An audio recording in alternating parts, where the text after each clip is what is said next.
তবলায় জাদু স্পর্শ স্তব্ধ হলো। রবিবার সান ফ্রান্সিসকোর হাসপাতালে শেষ নিঃশ্বাস ত্যাগ করলেন কিংবদন্তি তবলাবাদক, সঙ্গীতজ্ঞ, অভিনেতা উস্তাদ জাকির হোসেন। কলকাতায় ঠিক এই সময় এক অনুষ্ঠানে আসার কথা ছিল, কিন্তু তার আগেই শারীরিক অনুষ্ঠানের জন্য অনুষ্ঠান বাতিল করা হয়। তার শারীরিক অবস্থার অবনতি হওয়ায় গত 2 সপ্তাহ ধরেই তাকে ভেন্টিলেটরে রাখা হয়েছিল। জাকির হোসেনের মৃত্যুতে শোক প্রকাশ করলেন মুখ্যমন্ত্রী মমতা বন্দ্যোপাধ্যায়। তিনি এক্সে লেখেন, সর্বকালের সর্বশ্রেষ্ঠ তবলা বাদক উস্তাদ জাকির হোসেনের মৃত্যুতে গভীরভাবে মর্মাহত। দেশের এবং তার লক্ষ লক্ষ ভক্তদের জন্য চরম ক্ষতি। জাকির হোসেনের পরিবার এবং তার ভক্তদের আমি আমার আন্তরিক সমবেদনা জানাই। জাকিরের ঘনিষ্ঠ মহল সূত্রে জানা গিয়েছে, দীর্ঘদিন ধরেই রক্তচাপজনিত সমস্যায় ভুগছিলেন জাকির। হৃদযন্ত্রের সমস্যা দেখা দেওয়ায় তাকে হাসপাতালে ভর্তি করানো হয়।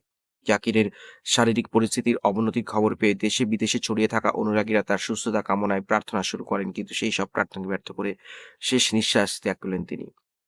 ১৯৫১ সালে মুম্বাইয়ে জন্ম জাকিরের। তার পিতা উস্তাদ আল্লাহ রাখাও ছিলেন প্রখ্যাত তবলাবাদক। ভারত সরকারের পদ্মশ্রী, পদ্মভূষণ, পদ্মবিভূষণ সম্মানে ভূষিত হয়েছেন তিনি। মাত্র ৩ বছর বয়স থেকে তবলার সফর শুরু তার। ৭ বছর বয়স থেকে মঞ্চে একক অনুষ্ঠান করেছেন তিনি। ২০২৪ সালে জাকিরের হাত ধরেই ভারতে আসে গ্র্যামি পুরস্কার। বেস্ট গ্লোবাল মিউজিক অ্যালবাম হিসেবে পুরস্কৃত হয় ভারতীয় ব্যান্ড শক্তির গানের অ্যালবাম দিস মোমেন্ট। বর্তমানে শক্তি ব্যান্ডের প্রধান কণ্ঠশিল্পী শঙ্কর মহাদেবন। তবলাবাদক হিসেবে রয়েছেন জাকির, বেহালায় গণেশ রাজাগোপালন এবং অন্য তালবাদ্যে ভি সিলভা গণেশ। গিটারে জন ম্যাকলকলিন। ২০২৩ সালের ৩০শে জুন দিস মুভমেন্ট অ্যালবামটি মুক্তি পায়।